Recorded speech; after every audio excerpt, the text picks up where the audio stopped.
Assalamualaikum warahmatullahi wabarakatuh. Salam sejahtera bagi kita semua. Salam Om Swastiastu, Namo Buddhaya, salam kebajikan.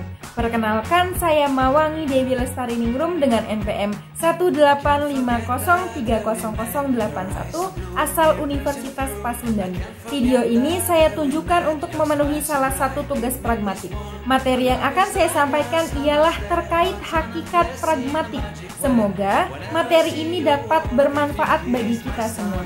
Yang pertama ialah pengertian pragmatik. Pragmatik adalah studi tentang makna dalam hubungannya dengan situasi-situasi ujar.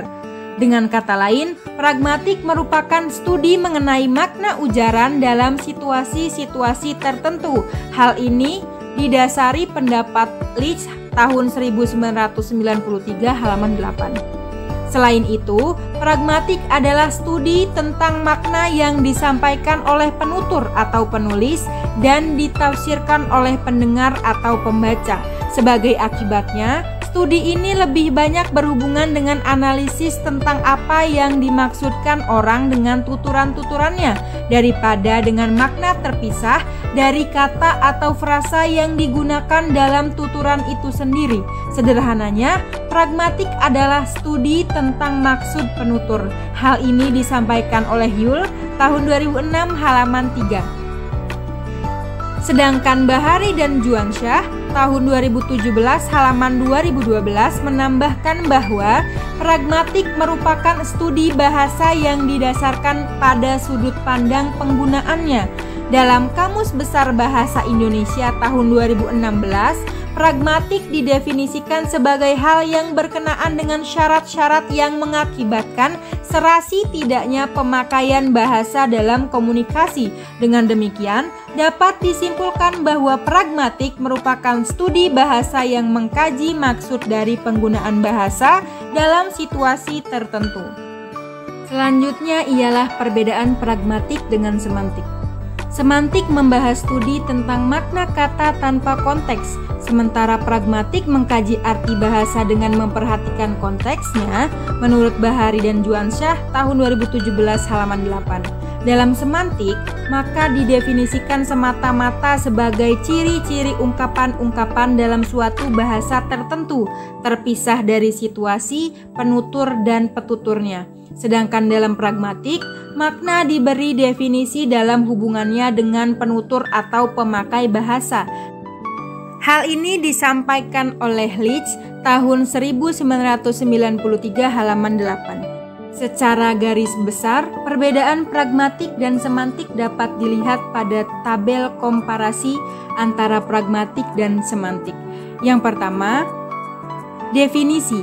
Semantik adalah bidang yang terkait dengan linguistik teoretis. Semantik mempelajari makna ungkapan linguistik, sedangkan pragmatik memahami makna bahasa namun tetap memperhatikan konteksnya. Menurut fokusnya, semantik mempelajari makna, sedangkan pragmatik mempelajari penggunaan bahasanya. Cakupan dari semantik sempit karena hanya menyangkut makna, sedangkan pragmatik cakupannya luas karena berhubungan dengan aspek di luar konteks. Selanjutnya ialah pemaknaan tuturan dalam semantik, yaitu bebas konteks, sedangkan dalam pragmatik terikat konteks. Semantik diatur oleh kaidah umum atau konvensional, sedangkan pragmatik diatur oleh prinsip-prinsip.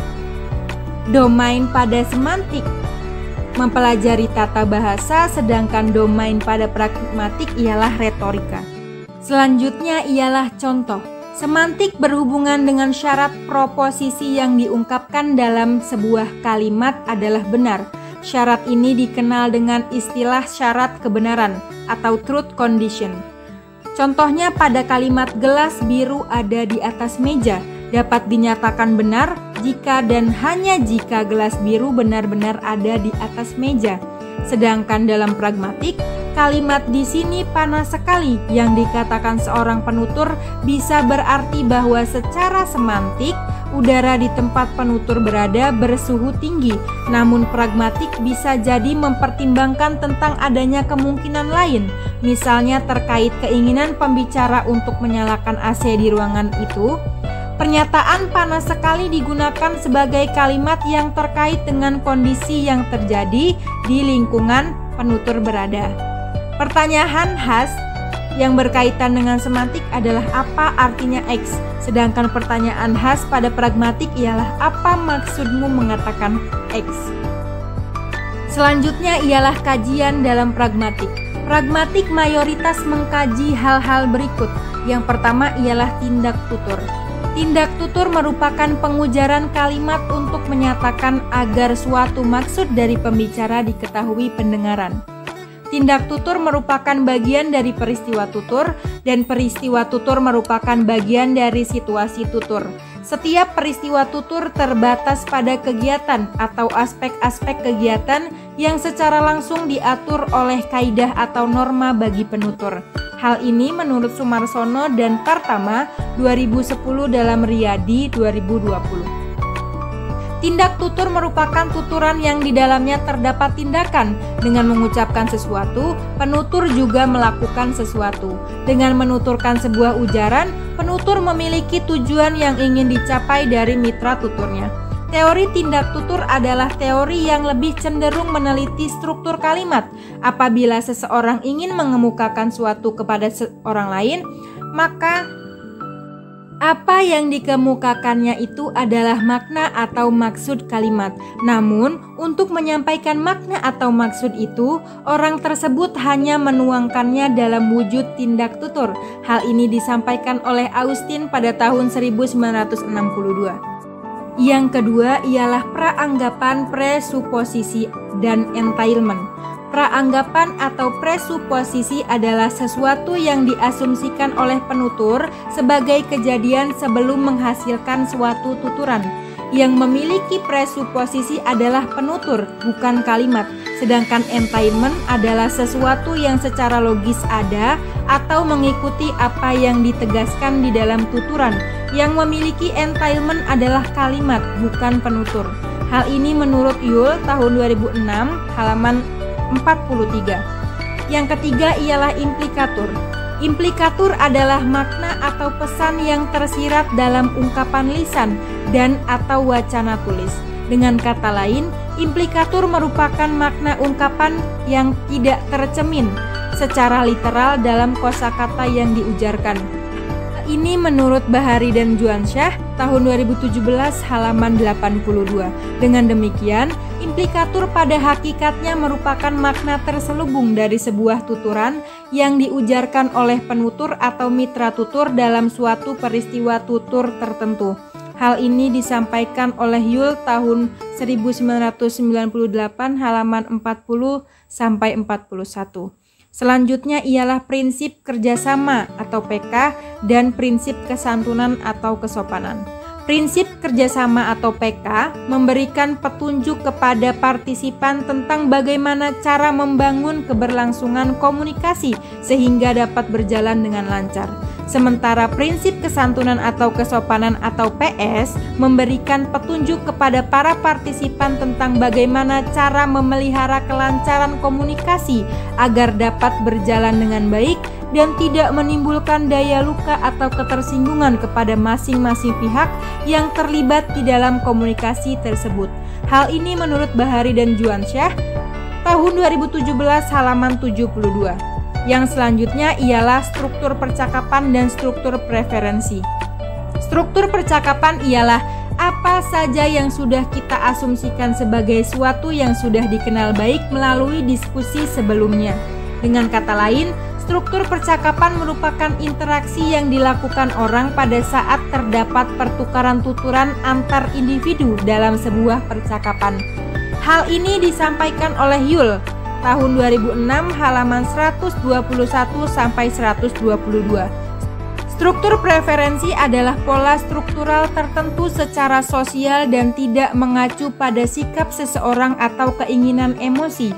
Dalam penggunaannya secara teknis, preferensi merupakan suatu pola yang tampak dalam percakapan dan bukan suatu keinginan pribadi. Hal ini disampaikan oleh Yule tahun 2006 halaman 136.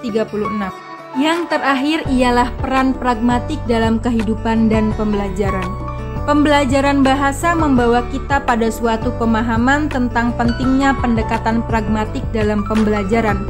Dalam pembelajaran bahasa, ketercapaian suatu kompetensi berbahasa yang tepat tidaklah hanya dengan mempelajari bahasa secara struktural, tetapi juga harus didukung oleh suatu pembelajaran tentang aspek-aspek yang ada di luar bahasa yang seringkali berpengaruh dalam proses komunikasi. Dengan pendekatan pragmatik, peserta didik akan lebih didekatkan dengan kondisi praktis baik secara lisan maupun tulisan. Selain itu, mengingatkan bahwa Indonesia memiliki banyak sekali budaya termasuk di dalamnya bahasa. Dengan pendekatan pragmatis dalam pembelajaran bahasa, sedikit banyak kendala yang muncul akan terakomodasi. Terlebih lagi, didukung dengan suatu kurikulum yang sebagian besar kebijakannya diserahkan pada masing-masing tingkat satuan pendidikan. Pembelajaran khususnya bahasa yang muncul akan lebih mampu mengakomodasi kebutuhan peserta didik. Dengan demikian, pembelajaran bahasa dengan pendekatan pragmatik ini sangat efektif dalam menciptakan pembelajaran yang aktif, terutama dalam meningkatkan kemampuan berbahasa siswa di dalam kelas maupun di luar kelas. Hal ini menurut Alpansori tahun 2014 halaman 225.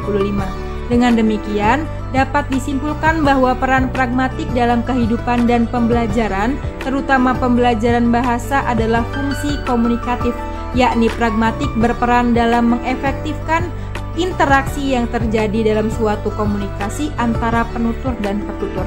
Sekian materi yang dapat saya sampaikan, kurang lebihnya mohon maaf.